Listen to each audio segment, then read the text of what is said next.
Welcome to Disciplr. I'm here to show you a little tour around the spaces and interface in Disciplr to help you get off to the races and use this great tool for your ministry as quickly as possible.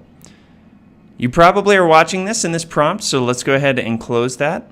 And you'll see that you can create your very first space from this dashboard. And just like it says up here, spaces are very similar to classrooms. A lot of times ministry directors will set this up just like their classrooms on the weekends or midweek activities. So let's go ahead and create our first space.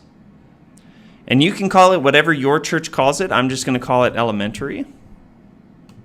Depending on which plan you have with Disciplr, you could have 2, 3, 10, or unlimited spaces. If you're in the free trial, you'll start with 3 here. And now you can click on your space and see everything available in it here.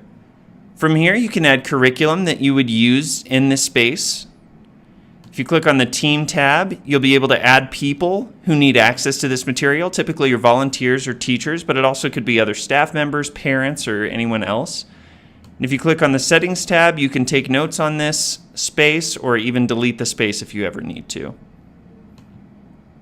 But the best place to start is by adding curriculum.